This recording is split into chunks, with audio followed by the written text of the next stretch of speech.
काम्या को खाने में मटन और चिकन बहुत पसंद थे, लेकिन उसकी शादी एक ऐसे घर में हो गई जहां चिकन मटन तो दूर, लहसुन प्याज भी नहीं बनता था। ऐसे में काम्या ने रोज रोज चिकन मटन खाने के लिए क्या किया, जानने के लिए देखते हैं रोज मटन चिकन। काम्या बिहार के एक छोटे से गांव जमुई की रहने वाली थी। वो पढ़ने लिखने में बहुत तेज थी। स्कूल की पढ़ाई के बाद उसके पिता कैलाश ने उसका एडमिशन दिल्ली यूनिवर्सिटी में करवा दिया था। अब काम्या दिल्ली में एक हॉस्टल में रहकर अपनी पढ़ाई कर रही थी। काम्या ने दिल्ली यूनिवर्सिटी से बीए और एमए की पढ़ाई की। गांव में इससे पहले कोई भी लड़की पढ़ाई करने दिल्ली नहीं आई थी। यही कारण था कि काम्या की शादी के लिए ढेरों रिश्ते आने लगे। पढ़ाई पूरी होने के बाद काम्या के माता पिता ने उसे वापस गांव बुला लिया। माँ पापा, आप लोगों ने मुझे गांव क्यों बुला लिया? मेरी वहाँ जॉब लगने वाली थी। देख काम्या, तेरी शादी के लिए बहुत अच्छा रिश्ता आया है। लड़के वाले जमुई के ही हैं, लेकिन वो लोग दिल्ली में रहते हैं। शादी के बाद तू वापस दिल्ली चली जाना और अपनी जॉब कर लेना। ठीक है माँ, तू कल तैयार रहना, कल लड़के वाले तुझे देखने आएंगे। ओके माँ, मैं जरा पार्लर होकर आती हूँ। ठीक है बेटी। काम्या बाजार चली जाती है और एक रेस्टोरेंट में पहुंचती है। कितनी अच्छी मटन की खुशबू आ रही है, यहाँ जी भर कर मटन खाऊंगी। काम्या रेस्टोरेंट के अंदर जाती है और वेटर को बुलाती है। Yes ma'am. आपकी दुकान की सबसे स्पेशल नॉनवेज क्या है? मैम, आप मटन हांडी ट्राई करो। इसे हम मिट्टी के बर्तन में बनाते हैं। मटन का टेस्ट भी और मिट्टी की सौंधी सौंधी खुशबू भी। ठीक है, आप 2 प्लेट मटन हांडी और 1 प्लेट चिकन सीख कबाब ले आइए। जी मैम। वेटर काम्या को उसका ऑर्डर सर्व कर देता है। काम्या सारा मटन और चिकन खा लेती है। अब जाके राहत मिली है। सुबह से हरी सब्जियां खा खा के मेरा पेट ही नहीं भर रहा था। दरअसल काम्या के घर में नॉनवेज तो दूर, लहसुन प्याज भी नहीं बनता था, लेकिन काम्या को दिल्ली के हॉस्टल में रहकर रोज रोज मटन चिकन खाने की लत लग गई थी। उसे एक दिन भी मटन और चिकन ना मिले तो उसकी हालत बिगड़ जाती थी। लेकिन काम्या को क्या पता था कि उसे ससुराल भी ऐसा ही मिलने वाला था। उस दिन जब काम्या घर लौटी, आ गई बेटी? हाँ माँ, बहुत थक गई हूँ, मैं सोने जा रही हूँ, खाना नहीं खाऊंगी। ऐसा कहकर काम्या सोने चली जाती है। दूसरे दिन उसे लड़के वाले देखने आते हैं। काम्या तैयार होकर उनके सामने जाती है। बहन जी, हमें लड़की पसंद है। अगर आपको हमारा लड़का पसंद हो तो हम बात आगे बढ़ाएं। हाँ हाँ, क्यों नहीं बहन जी, ये भी कोई पूछने वाली बात है। आपका लड़का हमें बहुत पसंद है। मैं तो कहती हूँ हमें देरी नहीं करनी चाहिए, जल्दी इन दोनों की शादी करा देनी चाहिए। ठीक है बहन जी। कविता काम्या के हाथों में शगुन के रुपए दे देती है और काम्या अरुण की शादी तय हो जाती है। कुछ दिनों के बाद दोनों की शादी हो जाती है। शादी वाले दिन तक तो काम्या ने ऑर्डर करके मटन और चिकन मंगाया और छिप छिप कर खा लिया। लेकिन विदाई के बाद जब वो ससुराल पहुंची, आओ बहू, अपने शुभ पैरों से हमारे घर को पवित्र करो। तुम्हारे रूप में हमारे घर लक्ष्मी आई है। कविता अपनी बहू काम्या और बेटे अरुण की आरती उतारती है और उन्हें घर के अंदर आने के लिए कहती है। काम्या घर के अंदर आ जाती है। कविता बहू और बेटे को उनके कमरे में भेज देती है। थोड़ी देर के बाद घर का नौकर चाय नाश्ता लेकर आता है। नाश्ते में मिठाइयाँ और नमकीन देखकर काम्या मन ही मन सोचती है, हाय, ये नमकीन और मिठाइयाँ कौन खाएगा? इनसे तो मेरा पेट ही नहीं भरेगा। मेरा तो मटन सीख कबाब खाने का बहुत मन हो रहा है, लेकिन अभी कैसे मंगवाऊं? घर में इतने लोग हैं, अभी मैं बाहर भी नहीं जा सकती। उस दिन मजबूरी में काम्या को नमकीन और मिठाइयों से काम चलाना पड़ा। रात के खाने में भी उसे वेज खाना खाने को मिला। ऐसे ही 2-3 दिन गुजर गए। मटन चिकन के बिना काम्या के चेहरे की रौनक ही चली गई थी। क्या बात है काम्या, तुम कमजोर क्यों लग रही हो? यहाँ तुम्हें भरपेट खाना तो मिल रहा है ना? बहू, कहीं तू शर्म के मारे आधा पेट खाकर तो नहीं रह जाती? नहीं माँ जी, शर्म किस बात की, वो शादी की रस्मों में थक गई थी ना, इसलिए। अच्छा ऐसी बात है, तो तू आराम कर। वैसे भी तुझे घर के काम नहीं करने हैं, घर में नौकर तेरे लिए तो है। तुझे जो चीज चाहिए रामू से मांग लेना। जी माँ जी। काम्या मन ही मन सोचती है, अब इन्हें कैसे समझाऊं कि मैं क्यों कमजोर होती जा रही हूँ। अगर जल्दी मुझे मटन चिकन खाने को नहीं मिला तो मैं मर ही जाऊंगी। एक काम करती हूँ, रामू से कहती हूँ मेरे लिए मटन और चिकन ले आए। रामू काका, आप आज बाजार जाओगे ना? मेरे लिए कुछ सामान ला दोगे? हाँ बहू रानी, क्या सामान लाना है? हम जरूर ला कर देंगे। काम्या एक कागज के टुकड़े पर उसे एक रेस्टोरेंट का एड्रेस लिख कर देती है और कहती है, ये पैसे रख लो, मैंने रेस्टोरेंट में फोन कर दिया है, वो मेरा ऑर्डर आपको पैक करके आपको दे देंगे। आप ये पैसे उन्हें दे देना और मेरा ऑर्डर ले आना, लेकिन हाँ, घर में किसी को कुछ बताना मत। बहू रानी, क्या घर का खाना आपको पसंद नहीं आता? आपको कुछ और खाना हो तो मुझे बता दो, मैं घर पर ही बना दूंगा। बाजार का खाना सेहत के लिए अच्छा नहीं होता है। रामू काका, आपसे जितना कहा है उतना ही करो, आप यहाँ से जाओ। रामू काम्या से कुछ नहीं कहता है और पैसे लेकर रेस्टोरेंट चला जाता है। रेस्टोरेंट में काम्या के लिए मटन कोरमा और चिकन शामी कबाब पहले से पैक करके रखा हुआ था। रामू रेस्टोरेंट के मालिक को पैसे देता है और ऑर्डर उठाकर घर आ जाता है। वो चुपके से काम्या के कमरे में जाकर उसे उसका ऑर्डर डिलीवर कर देता है। काम्या अपने कमरे का दरवाजा बंद करके मटन और चिकन का स्वाद लेने लगती है। आहा, कितने दिन के बाद मुझे मटन और चिकन खाने को मिला है। आज मेरा पेट भरा है। काम्या ने जल्दी जल्दी सारा मटन और चिकन खा लिया। अब इन हड्डियों का क्या करूं? इतने में बाहर से कविता उसे आवाज लगाने लगती है और उसके कमरे का दरवाजा खटखटाने लगती है।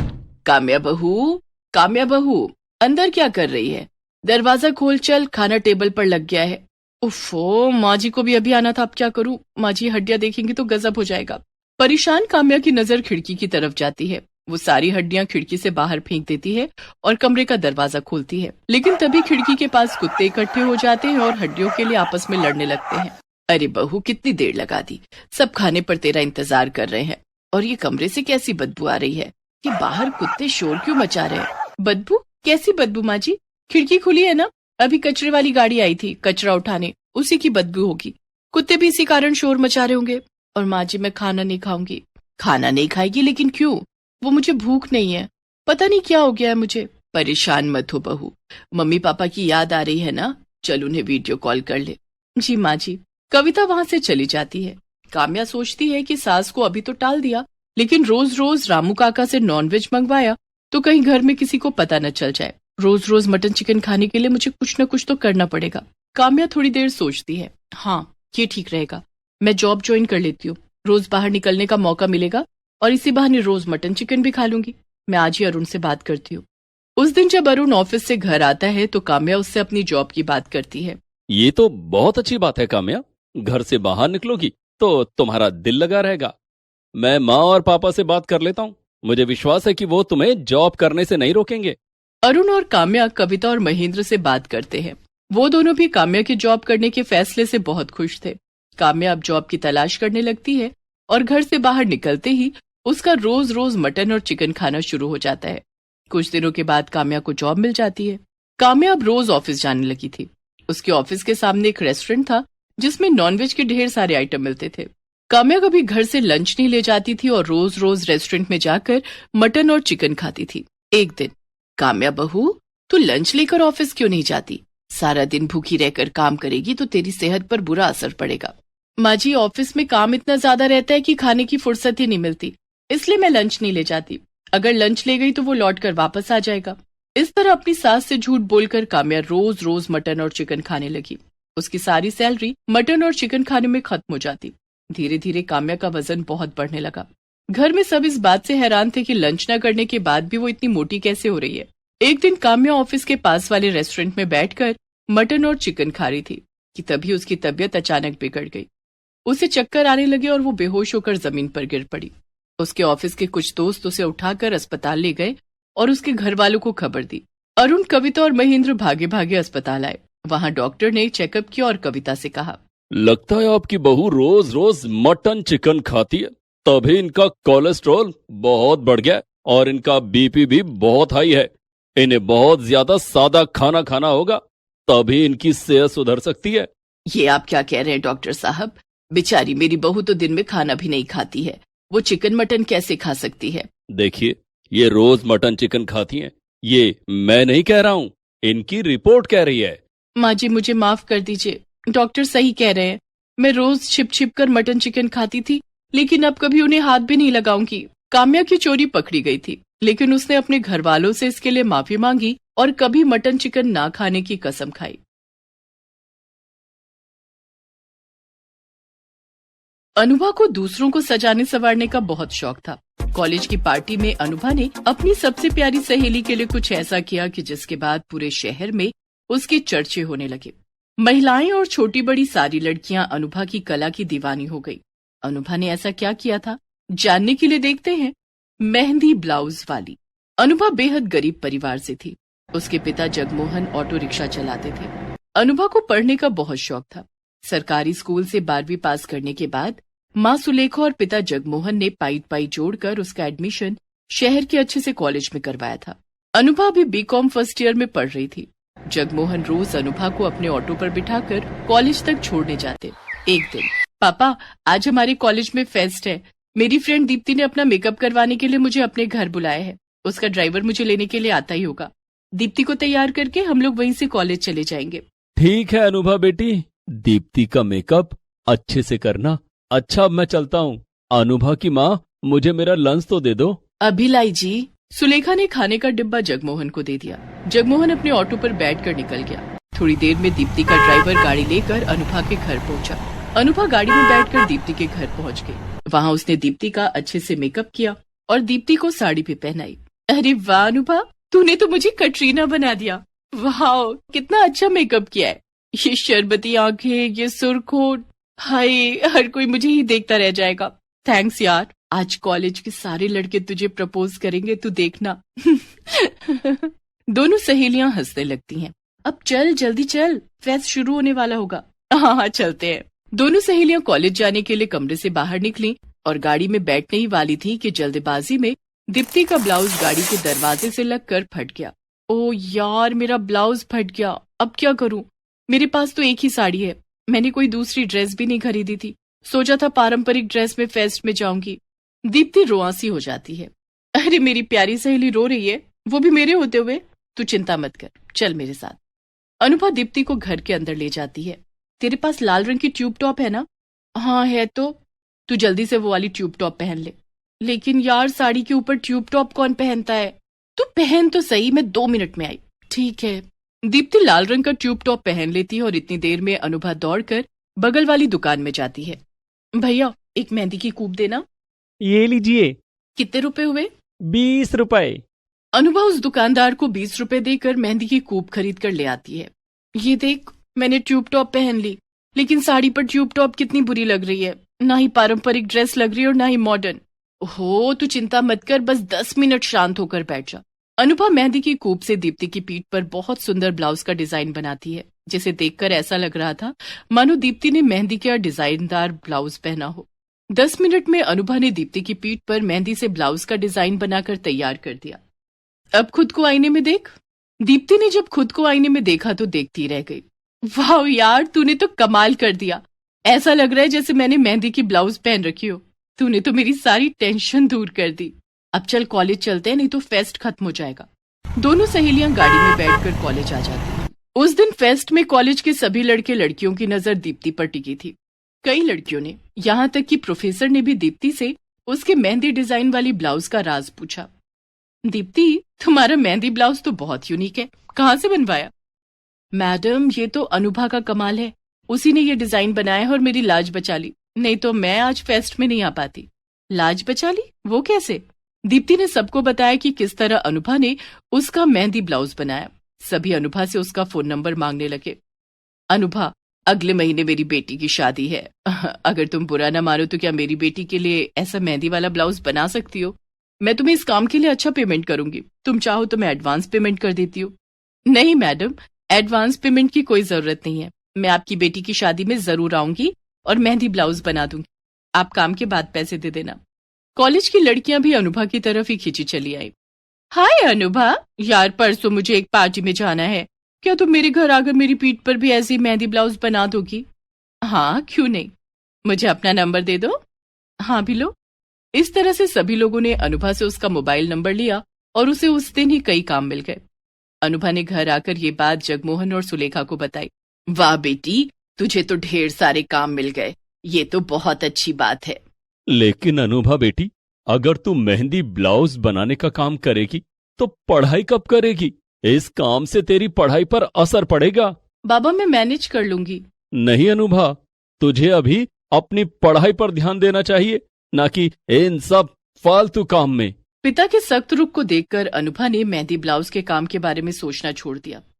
दूसरे दिन रविवार था और अनुभा के कॉलेज की छुट्टी थी। उस दिन जगमोहन अकेले ही ऑटो लेकर निकला, लेकिन जगमोहन को पता नहीं था कि वो दिन उसके लिए कयामत का दिन साबित होने वाला है। जगमोहन के ऑटो को एक ट्रक ने पीछे से टक्कर मारी। जगमोहन बुरी तरह से घायल हो गया। हादसे में ऑटो बुरी तरह से टूटकर चकनाचूर हो गया था। आसपास के लोगों ने जगमोहन को अस्पताल में भर्ती करवाया और अनुभा को इस बात की खबर दी। अनुभा और सुलेखा दोनों भागे भागे अस्पताल पहुंचे। देखिए, हादसे में इनका सिर फट गया है और दाहिना पैर फ्रैक्चर हो गया है। इनको 2 महीने तक कंप्लीट बेड रेस्ट की जरूरत है। अनुभा और सुलेखा जगमोहन को घर ले आए। अनुभा की माँ, ऑटो तो अब चलने लायक नहीं रहा और ना ही मैं, घर का खर्च कैसे चलेगा? यही तो मैं भी सोच रही हूँ अनुभा के बाबा। घर का खर्च, अनुभा की पढ़ाई का खर्च, आपकी दवाइयाँ, ये सब कैसे होगा? कुछ समझ नहीं आ रहा है। अचानक इतनी सारी मुसीबतें एक साथ आ गईं। हमने कभी सोचा भी नहीं था। अनुभा अपने माता पिता की बातें सुन रही थी। माँ बाबूजी, आप लोग कहें तो मैं मेहंदी ब्लाउज बनाने का काम शुरू कर दूं। मुझे यकीन है कि लोगों को मेरा काम पसंद आएगा और इतने पैसे तो मिल ही जाएंगे कि घर का खर्च भी निकल जाएगा और पिताजी की दवाइयां भी आ जाएंगी। लेकिन अनुभा बेटी। पिताजी मना मत करिए, जब आप ठीक हो जाएंगे तब मैं ये काम छोड़ दूंगी। ठीक है अनुभा बेटी, तू मेहंदी ब्लाउज बनाने का काम शुरू कर दे। जगमोहन के पास और कोई रास्ता नहीं था। ठीक है पिताजी, मुझे तो कल के लिए काम भी मिला हुआ है। कॉलेज में एक लड़की है प्रिया, उसने मेहंदी ब्लाउज बनाने के लिए कल सुबह मुझे अपने घर बुलाया है। दूसरे दिन अनुभा मेहंदी की कूप लेकर प्रिया के घर पहुंच जाती है। उसकी पीठ पर मेहंदी ब्लाउज की बहुत खूबसूरत डिजाइन बनाती है। वाह अनुभा, तेरे हाथों में जादू है। तूने कितना प्यारा मेहंदी ब्लाउज बनाया है। देखना प्रिया, पार्टी की सारी लाइमलाइट तू ही ले जाएगी। और हुआ भी वही। प्रिया जब पार्टी में पहुंची तो सभी उसके मेहंदी ब्लाउज को देख रहे थे। पूरी पार्टी में प्रिया का मेहंदी ब्लाउज हॉट टॉपिक बन गया था। सबने प्रिया से मेहंदी ब्लाउज बनाने वाली का नंबर ले लिया। अब तो दिन रात सुबह शाम अनुभा के पास ढेरों फोन आने लगे। अनुभा को मेहंदी ब्लाउज बनाने के इतने काम मिल गए कि उसके पास सांस लेने की फुर्सत भी नहीं बची। इस काम के लिए लोग अनुभा को पैसे भी अच्छे दे रहे थे। अनुभा अब एक दिन में 5 से 10 हजार रुपए कमाने लगी। धीरे धीरे 1 महीना बीत गया। अनुभा के कमाए हुए पैसों से घर का खर्च भी अच्छे से चल रहा था और जगमोहन का इलाज भी हो रहा था। कुछ दिनों के बाद, अनुभा बेटी, आज तेरे पापा के पैरों का प्लास्टर कटवाना है। इन्हें अस्पताल कैसे लेकर जाएंगे? तुम चिंता क्यों करती हो माँ, मैं अभी ऑनलाइन कैब बुक कर देती हूँ। अनुभा ने कैब बुलाया और दोनों जगमोहन को अस्पताल लेकर गए। वहां डॉक्टर ने जगमोहन के पैर का प्लास्टर काट दिया। इन्हें अभी 1 महीना और आराम की जरूरत है। इन्हें धीरे धीरे वॉकर से चलने में मदद करनी होगी। ठीक है डॉक्टर साहब। अनुभा और सुलेखा दोनों जगमोहन को घर ले आए। अनुभा बेटी, मेरी वजह से तुझे पढ़ाई छोड़कर मेहंदी ब्लाउज बनाने का काम करना पड़ रहा है। बस 1 महीने की बात है, मैं ठीक हो जाऊंगा तो तुझे काम नहीं करने दूंगा। लेकिन ठीक होकर आप क्या करेंगे? ऑटो तो चलने की हालत में नहीं है। हमें दूसरा ऑटो खरीदना होगा। इतने पैसे कहाँ से आएंगे? माँ बाबूजी, बस 1 महीने की बात है। 1 महीने के बाद सब ठीक हो जाएगा। अनुभा कड़ी मेहनत करने लगी। वो नाइट पार्टी में जाने वाली महिलाओं के लिए रातों को भी मेहंदी ब्लाउज बनाने लगी। नाइट में काम करने के लिए उसे ज्यादा पैसे मिलने लगे। देखते ही देखते 1 महीना गुजर गया। जगमोहन अब पूरी तरह से ठीक हो चुका था। एक दिन, बाबा जरा बाहर आना, आपके लिए एक सरप्राइज है। सरप्राइज? कैसा सरप्राइज? आओ तो सही। जगमोहन और सुलेखा दोनों घर के बाहर आए तो उन्होंने देखा कि एक चमचमाती हुई नई कार बाहर खड़ी थी। अनुभा ने उस कार की चाबी जगमोहन को देते हुए कहा, आज से आप अपनी गाड़ी चलाओगे। लेकिन बेटी, ये गाड़ी तो बहुत महंगी होगी। तू इतने पैसे कहाँ से लाई? ये गाड़ी मैंने मेहंदी ब्लाउज बनाकर कमाए पैसों से खरीदी है। इसकी कुछ इंस्टॉलमेंट चुकानी बाकी है, वो मैं चुका दूंगी। बाबा, मैं ये काम नहीं छोड़ना चाहती हूँ। प्लीज मेहंदी ब्लाउज बनाने का काम छोड़ने के लिए मत कहना। ठीक है अनुभा बेटी, तेरी खुशी में ही मेरी खुशी है। जगमोहन ने अनुभा को गले से लगा लिया। अनुभा ने मेहंदी ब्लाउज बनाने की कला से पूरे शहर में नाम कमा लिया था और पैसा भी। वो दिन रात तरक्की करने लगी और अपने माता पिता को वो Please subscribe this channel.